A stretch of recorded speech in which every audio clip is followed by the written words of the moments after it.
We have even more run-ins with the law, an eclipse. Oh, and we got fired from GK. Oh yeah, Texas State happened, but that's just disc golf. I'm Jefferson, And I'm Swiss Cheese. and we're the disc golf world talking about the next tournament of our tour installment. whatever our we next call this. tour installment. We still don't know what we're doing. This podcast form is weird. We don't know what to do with our hands half the time. I say not words right, so yeah, we're here. evidently I swear a lot. I got to reel that back in. And so I'm going to do my best to try to refrain from the effings too much. But in this stop, we're going to be talking about Texas States. So Kind of. we are still in Texas at this point. We're going to hit on Texas States. We went to Houston for that. And kind of our adventures into Arkansas. That's like, I feel like Wayne's World, where like no one's like, no, it's not that big of a deal. But anyway, but yeah, Texas States was interesting because I think like, man, once you hit Texas States, we're in Texas for a full month. Everybody, it was time to get out. Everybody was over it. Like everybody on the tour. And so it was kind of just like, and that was just a poor scheduling. You know what I mean? And I feel like the event itself, it was just a runaway. So you weren't too excited to just jump out. Well, for the MPO side at least, I think the FPO actually had a pretty decent battle, but I was editing, so I don't know. No, FPO was absolutely great. That's a great course for FPO action. That was one of, if not the only. That was the Anakin Steen one. Yeah, but isn't that one of, if not the only, like course that has specific FPO? One or two, I think. Yeah, like Ledgestone's the only one. Other one, yeah, that's what I thought was. Yeah, so like, and like the action plays really well, real fast. This is also a tournament like Emily Weather, or not Emily Weatherman. Sayananda beat out Tatar the year prior, so like great FPO layout. But as far as like MPO action, like it's mostly flat. Again, like we'll always say, and everybody who says who attends a tour, it's always more difficult in person. So there is some of those like 340 footers, like straight gaps that like doesn't play well on camera, especially like when AB's just lighting it up. But the crowds were great. Like I will say that. Like the biggest takeaway from Houston was the crowds were great. FPO action was solid. And it was like as little as it's rememberable.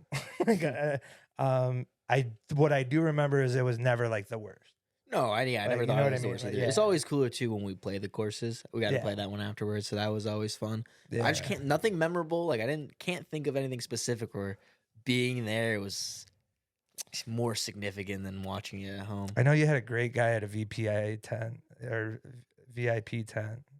Did I say VPI? You did. Weird. That was Wait, weird. like a guy that was like a fan or something? No, he had a VIP sailing, and he was like selling like boats and yachts. Yeah. I remember like being posted up on a hole. It was the one where you could see like 17 or 18. It was the big par 5. Yeah, and like precisely. And but man, he was great. Like fed, like had snacks, but like that was. But like Other I said, than that, it was time to get out of Texas. Yeah, I do remember the Fly Mart a little bit, only a little bit. Oh, because yeah. I don't know. We were buying drinks. Fans were buying us drinks. Something was happening. We were getting drinks. And at one point, AB was at the cruise selling his stuff, and he wanted a beer, so he handed me money to go get a beer. And I took it upon myself. You know what? I was like, this is my moment to buy Anthony Barella a beer. So I did that. But for exchange, I was like, but I get a hat. That was like, because I wasn't gonna buy an AB hat. Like, oh, sorry, love the dude, but like I ain't gonna, I'm living in a minivan. I don't got. That was at a brewery, right? Like, yeah, it was cool. And then I left that hat somewhere because I was just hammered. I think you left it on top of the roof. Oh, the minivan. I'm almost sure. I just remember like being pissed when we were driving home. Like, damn, like I swindled this. I love how we refer to Cracker Barrels as our home every time, whatever city. It's like, oh, our home Cracker Barrel, like Houston area Cracker Barrel. We were entirely in the minivan for that trip too. Oh, Houston? Yeah, absolutely. Yeah, this is kind of, after Austin, this was our stretch where we were pretty much in the van until Nashville. Oh yeah, until Nashville. So, but then like it was smooth sailing after that, and then like, man, there's a reason why like the Texas swing is in winter because it's like comfortable. Oh yeah, there's no problems at all. We're too cold, we're too warm. No. It was chilling in the minivan, which is rare sometimes. Absolutely, but so we get out of Dodge, Houston, Texas States. That's all it is. I'm sorry. See ya. we're moving on.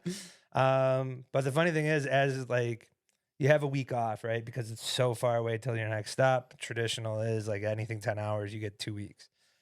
So there was an A tier in not Jonesboro. That's where that was the next stop. We're heading Persimmon Ridge. I don't I remember don't the remember town. where it where- is, but yeah, somewhere in remember the Arkansas time. that was only like an hour and a half away from Jonesboro. Yeah, and it was Persimmon Ridge was throwing an A tier. There was also the eclipse that was going on, which was 100% totality.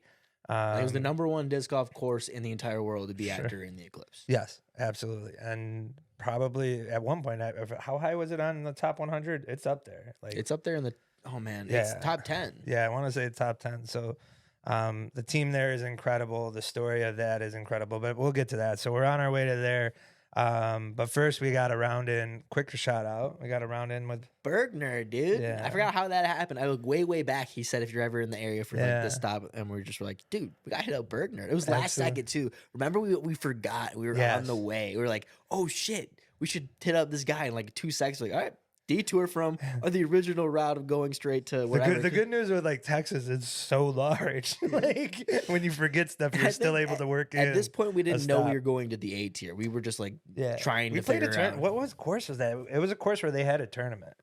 Will we play Bergner? Yeah, Oh man, I don't remember. It'll be on the screen for these people, but yeah. it was a legit like It was a dope course, actually. Yeah, It was it actually was a sick. course that was like on tour at one point, or like a stop. there was a big event that was played Yeah. there. I do remember because I remember stepping up to hole 1. There was either a sign or we were told the history of something. Yeah, But and then overall, I was it like, was a- oh, this is this course. Yeah, fun, chill round. We got I do remember like I fell on my ass on the Like, first early, hole. yeah.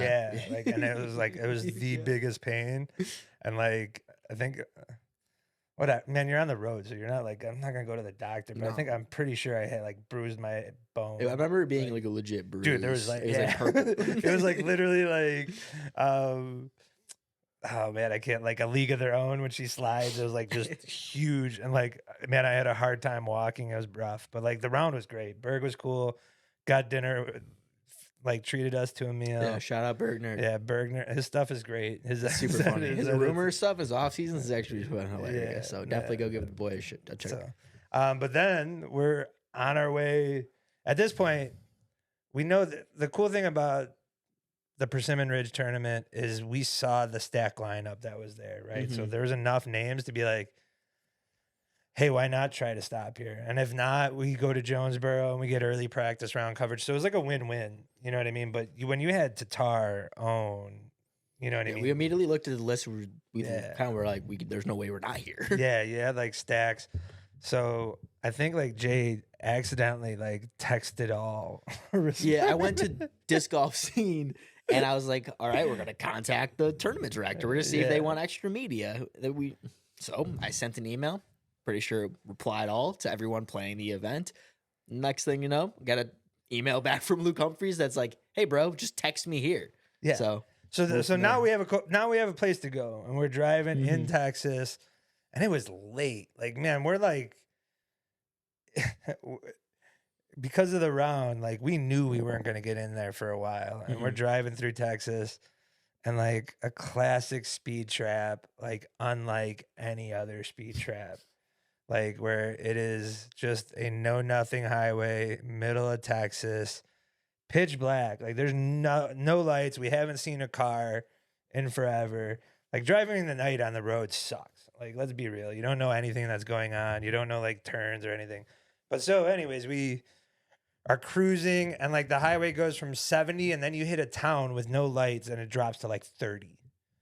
And we're driving, we're cruising. I'm going 70 and I pass a car, and as soon as I pass the car, the lights turn on and I look at Jay and say, we're getting pulled over. literally instantly. Yeah, I just knew it all right off the bat. And this cop, and now I am all for police enforcement, but this cop was like trying to be like Mr. Nice Guy as he handed me over like a $350 ticket, Oh, it like was trying to give us like directions to this. And it's like, bro, you just fucking shit. This one deserves it. that one's good. That one's good. This Patreon guys, That's you'll get it. valid. This fucking like you're shitting on my day. You are literally shitting on my day, even though it's probably like 12:30 at night, and you're gonna try to like give us directions on where we're heading and out of town. Yeah, and, right. Like man, and I was just like, bro, this dude just sits there and like plucks people off, and I was like brutal. Yeah, so That we was like got- our last Texas thing, right? We're like, all right, yeah, get out of here, Texas. yeah. It was like HEB, and then we get pulled over by a cop. Yeah.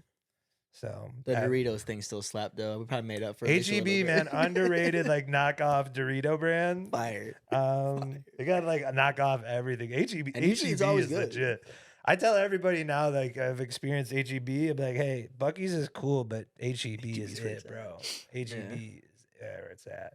Bucky Nuggets don't hit like. Was it the same night we pulled into Presimmon? Yes. Right. Okay. Yeah. So like we pull into Presimmon. They tell us to hit us up, and who we're hitting up, like Jay said, it's Luke Humphrey's number.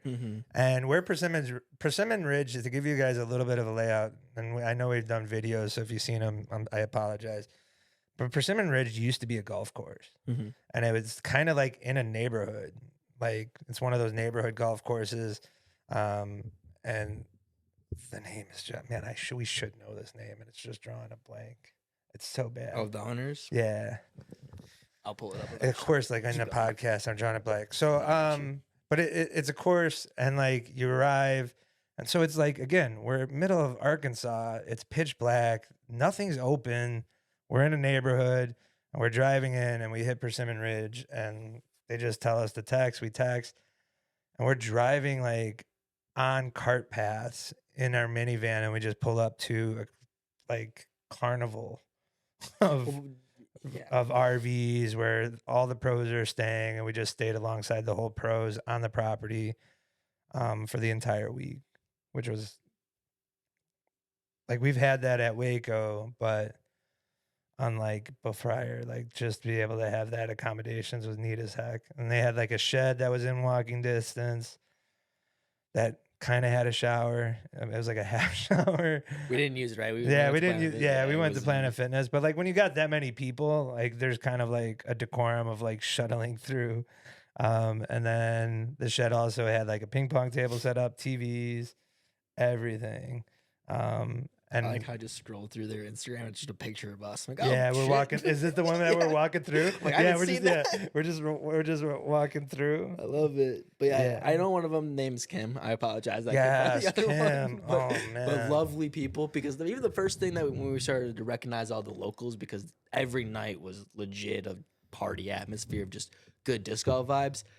Way back when they were talking to themselves of like, is disc golf we're gonna be here? Is this their locals were fans? Yeah. So when we pulled up, it was like, oh my god, I told you they're gonna be here. So yeah, and I remember like the next day, like we also got like a text from Luke the very next day, like saying like, hey, can we meet up? And we're like, what's this? And so we went to the main pro shop, and like the sickest property. Probably one of the sickest owners that I've ever experienced. Incredible. I remember like also like when you drive in, it's like a ridge and like you look over. Top 5. Yeah, it's wild. Like one of the best like drive-in courses that we've ever been. And a great pro shop that's kind of like got a homey atmosphere, and the owners are cool. They don't FPO. If you're a woman, they don't charge women to play. First time playing. They don't charge. Like truly sick, like growing the game type of stuff. From people that put the course in the ground and were not disc golfers and didn't understand the culture, and now they do everything in their power to know more about it. Even started playing, and just to see that's what disc golf is. Yeah, honestly. And so we go in and we're kind of like, hey, has anybody seen Luke? Like, you know what I mean? So we enter, that all of a sudden, like, they put 1 and 2 together that were disc golf world, and like it was probably one of the coolest. Like, man, like when we get yelled at out in public, we kind of don't know what we're gonna encounter. Go really good or really bad. Yeah, equal times that. Yeah. So, but like we got yelled at, and then as soon as they recognized us, and they're like, "No," they were so excited to have us. And it was just a great time. Like Persimmon Ridge was cool, and like to have that tournament and be able to hold it and get the names that they did. But eventually, we got to finding Luke, and then he starts. I mean, that was like first time I think just met him in general and like talked to him, and now he's one of our closest homies. So now it's funny that the first time he sees us, we get situated in his van. It's like, all right, you guys want to do some work? You want to do press conference, film FPO? And we're like, huh? Like, what's going on? Yeah, we're not gonna say no to anything. I mean, we're hanging out with Luke Humphreys and the gang. We're getting introduced to the people. We kind of thought this was going to be like a chill trip. Yeah, we genuinely. really kind of thought We like, got the week off. Hell yeah. yeah, we kind of like thought it was a week off and we were gonna have enough to cover and like do our similar thing. And Luke hits us with, "You want to run a camera for FPO?" Which makes sense. You have Tatar and Own at this stop. I understand trying to. I think the film whole it. point too was they were going to be the first ever tournament to have post produced Yeah. FPO and MPO day of. Like it was some Yeah. crazy thing they wanted to do. Yeah, and so like here we're trying to work our content, film that first day, learn stuff. I think we had a video that same Dude, day no. out. Like, Oh yeah, that. But they said, "Do you want to film FPO?" Granted, all we have is a shitty camera and an iPhone. That's how this disc golf Yeah. world videos get done.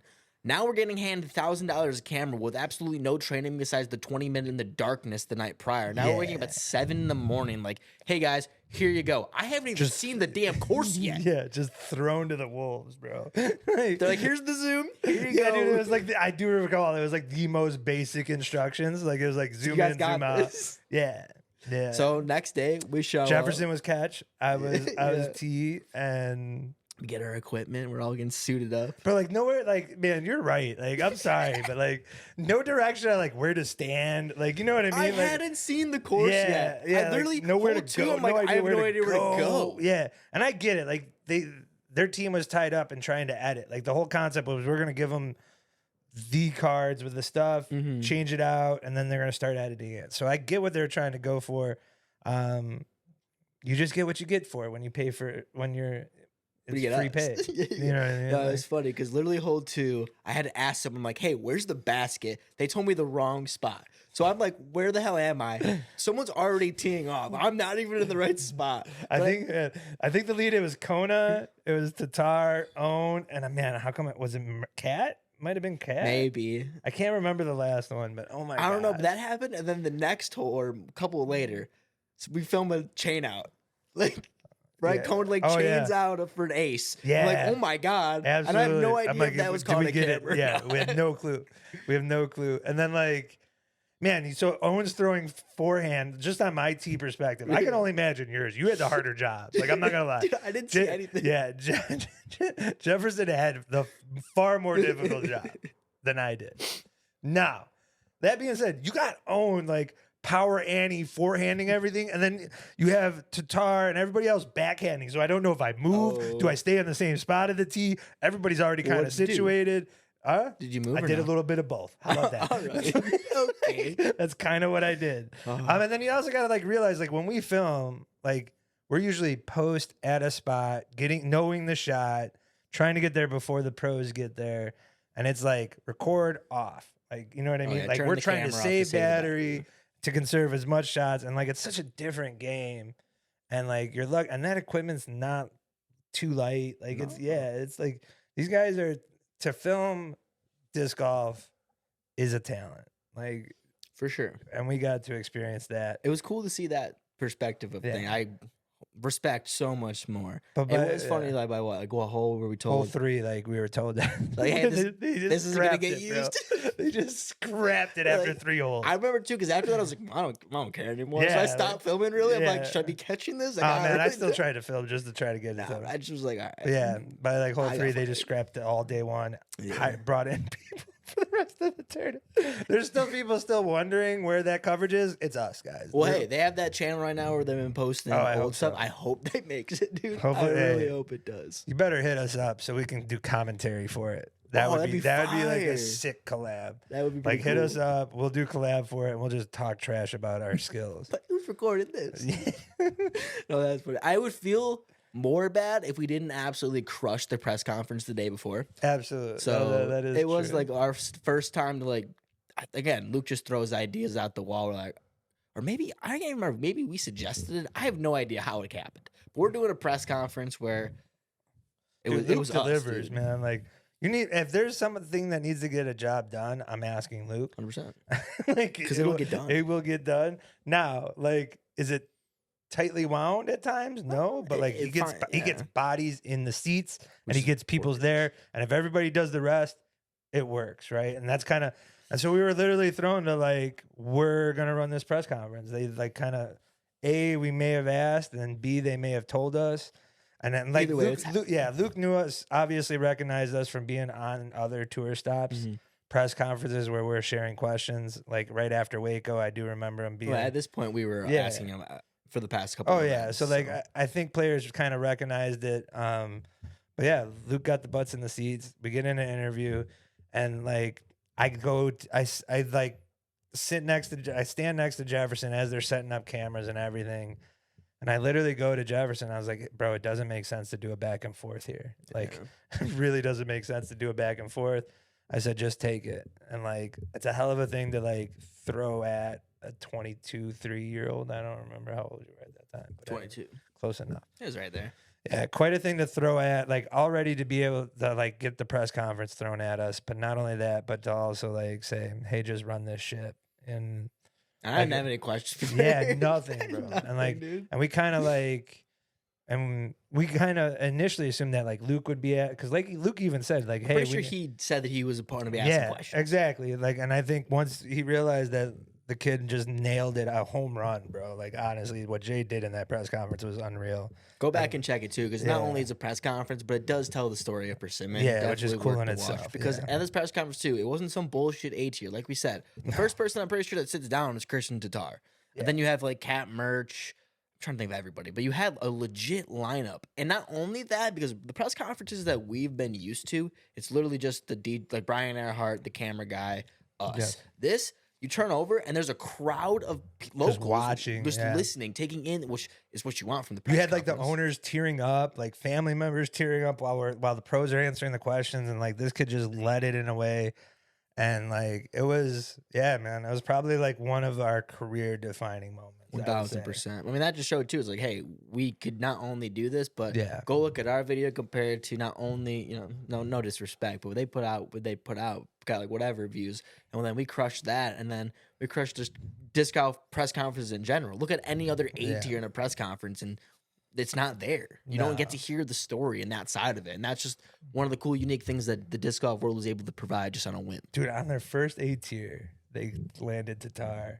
And a lot of it, like, was Dude, they Luke let hitting, their stay in her house. They literally did not stay in their house. Let Tatar take over the home and play this event. Yeah, they had a home on the property. And then, precisely, Tatar and Silver got on and you know that. what? Worth it. And the other deal was Silver had to be on coverage first round. Antela at that joint. You had like all the European players play. You had Hamas was like you had banger on banger names for your first A tier. Yeah, Germ like, from Chase Card. Which wasn't really a camera on there, but Disc Golf World. Because not only we did the press conference, we got fired from actual coverage. We did daily round recaps of this damn A tier. Yeah, we did do daily recaps. And then like just to describe the workload to us, because this isn't not a normal. We're going back to Cracker Barrel. No. We're staying on site of hole 17. That's where the van would be parked throughout the day. So when people were playing too, minivan right there. We're just chilling. Tied into GK's internet. Luckily, like if they didn't have it, I don't know. We'd be working out of McDonald's because there's nothing in this town and everything like closed. It was one of those towns where like everything closed at 8. Like you know what I mean? Like, it was just like it was a cozy Arkansas town, and like there was not much to do. So we would get done filming, or because we would go do our normal stuff after the firing. We just recorded how we normally do, but we'd go back to the shed garage area that was designed just for players to hang out and chill. And then we would be typing, scripting, talking back and forth, discussing whatever the video needed to be done. And there's pros to our side playing Fortnite, ping pong, doing all sorts of stuff while we're trying to. They do what they do, but it was cool to just be a part of like, hey, we have this job that needs to be done, and you look up and James Conrad's barefoot ping ponging and things. Like it's just like crazy to think. Yeah, I think that's like also kind of where we like. Don't get me wrong, when we stayed in Waco, that helped because a lot of people had like their initial like, oh, these are these guys, but like when people kind of saw what we were doing at Persimmon, like really went leaps and bounds for a lot of pros. Yeah. Like, you know what I mean? Like when everybody's partying and we're literally scripting to weird techno or whatever they're trying to play. And man, like you gotta like, it is also funny because we'll play at this, but you gotta realize like a lot of these are like 20-something-year-old pros, right? You had some olders, but like the olders kind of like, I don't want to say they isolated, but like, you had some that were like more suited to like the best plots. You know what I mean? Like there's a hierarchy. Pretty sure Germ literally has separate Yeah, area. Germ had like away his from own, yeah. KJ was kind of over there. So yeah, like so there was kind of different degrees, but like you have 15 to 30, 20 somethings, and like they're competitive, and so like they were doing the dumbest competitions like that they could find, like whether it was like uber competitive Mario Karts where they're writing. They literally had a competition on pull-ups, I think, at one point. You had to guess how many you like, thought everyone was gonna get compared to how much you were like, gonna man, get. it just goes to show, like, when you have no television or internet, like, you know what I mean? Right? You got to figure out this. Like, you play pull-up games, I guess. And then you got Noah 5S just grinding Fortnite. Like, I've never seen it before. Absolutely. Him and Raven, dude, just going crazy. Like, man, who was the gamer on Mario Kart? Was it Scott? Evan Scott. Yeah, baller. Evan Scott was baller. I will not play Evan Scott in Mario Kart.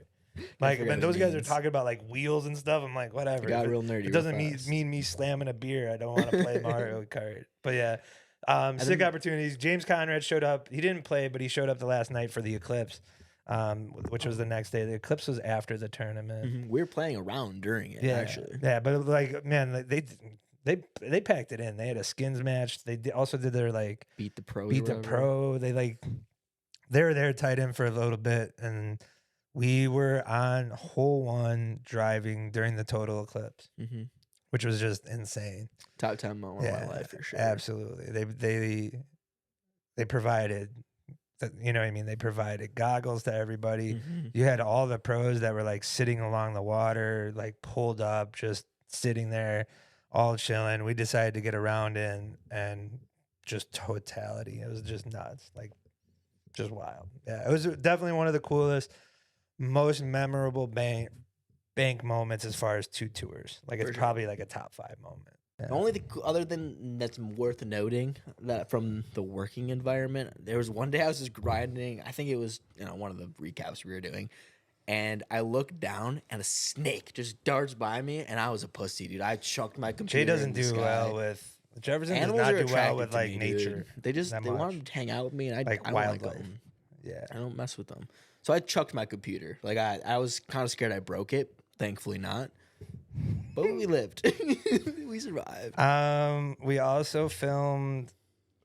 Man, I don't want to say it was a distance competition because we were trying to make a basket.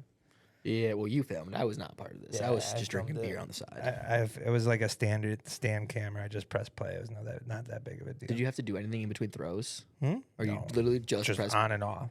Oh, nice. Like play, pause, record, not record. Nice. That's all. It was literally a stationary camera. I think it was like a side view of like a slow-mo side view. Yeah, I can't remember of their like drives. And oh man, there's so many stories here that were like bypassing. I remember. All right, Jefferson. This was all right. So how do I phrase this? There are times where like we take unofficial breaks. Like where we're just kind of burnt out and we take unofficial breaks, but we really don't communicate it that well. And so like everybody kind of gets a little annoyed at the person who's doing it. And like I took an unofficial break at this tournament. And while Jay was recording Chase card on the final and stuff like that, I think I was a little bit ahead of him trying to get like other shots. I decided to have some beers with the European players while Jefferson's tracking down Germ for the dub. I'm drinking with, we had some beers. Cause man, like the hospitality was great. They were feeding all the pros. They were beers, drinks. Yeah. Like, granted the vegetarian options weren't that great, but like you still, just to get anything.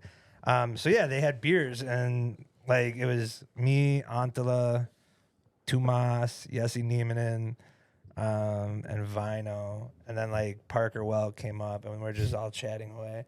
And that's kind of where it's the game. Yeah, it was funny. They were all making fun of American beers. I think like Tumas said like he doesn't drink, but only in the U.S. because the beers are weaker. Makes sense. And that was like kind of funny. But yeah, so I took like an unofficial like break / day off. That was the final. Yeah. Well, Big Germ's going nuts. Yeah, Jay's just out there recording, and like he comes up and like just sees me just sitting like having Pissed. beers. I'm like, hey, you want a beer? Like, I'm gonna treat him to a free beer. And I was like, yeah, this is kind of get back for one of your days. And like that, it was like I said, it was always unofficial, but that was a great time. That was funny because that was also the time like we got that was when we got like all the Castaplast like in and outs of the Castaplast. Oh, the shit news. talking. Yeah, like not being able to get discs made / how much Castaplast discs are really in players' bags and like you know what I mean, like kind of got an eye opening. Some people back 7 Firebirds. Yeah. Sometimes you need those. I'm just saying, man. The only other cool And, story like, 8 destroyers. I remember walking up because there was like a side where you could walk up to get lunch from the player lot, and every single day I passed Paul Oman. Yeah. And that was the one I was like, all right, we gotta be homies now because we say hi to each other every day. And Yeah. that's when I became cool. Paul was dope. Tall Paul Oman. Every day we'd be like, bye. Yeah, man. There was always like pros fishing. I remember like there was they caught fish and they were like grilling it. There was some pros fishing. It was a cool. It was just a sick. The property prop, is yeah. just legit. If you ever want to go play amazing disc golf, go to Presimmon Ridge. They're definitely doing some special things over at Persimmon, and like it was just sick. Good time. It was a great time. But that's all I can think of from this little stretch. I'm sure there's plenty of things we're forgetting. Yeah, I know. I'm trying to like think of like anything further back. I got a story just for Patreon. We can film after this if you want. I got a great story, but that cannot be told here. Follow the Patreon. All right. So next one will be: are we gonna do Jonesboro and MCO combined? We're gonna do that because Jonesboro was trash. You can't make me pay for the course, man. We made it. We did you were still heard about that, but dude, Jonesboro, you should not have to pay to play. I am sorry. Not that, only that, but you shouldn't be chased down a hole 1 to then pay. yeah, especially when there was like nobody was there. Nobody was playing the damn course. Not only that, we were told to pay, and then he let someone else play for free right afterwards. I don't think that guy knew who we were. I mean, yeah, no, Yeah, but yeah, Jonesboro was pretty weak. Attendance was even worse. Food options were like minimal at best. But they had Party Hill. They had Party Hill. Like Jones. Yeah, Maybe this is why it's off the tour. Yeah, we will save the rest of the talk for Jonesboro for the actual pod. But there was Jonesboro MCO. Returned to Nashville. Stayed with the homeboys there. Got even more of an experience. Met some new homies for life there. Yep. Great tournament. You had the shooting threat. You said great tournament followed by there was a shooting threat. I know, Come on, but man, find one thing before. Yeah, you're right. I'm sorry. It was a great tournament, but that was like the big takeaway from that tournament. No, that was like a they had huge bag checks. Yeah, that's crazy. Yeah, the only tournament to be bag. Patreon. That's getting in. Nice. And then but like as MCO was great. Parking sucked, but like the tournament was cool. Yeah. That was Simon's back to back. That was also like Dickerson's injury. Like there was a lot that went on at MCO. I just remember being long, dude. So long every hole. It was that course walking. was very long. But yeah, we cool stop. We got a lot of homies there. We met a lot of amount of homies. Had some very unique stories there also. So it'll be a good episode for you guys. You should stick around, subscribe, come back next week. You know how it is. Yeah, that's the tour, or that's disc golf.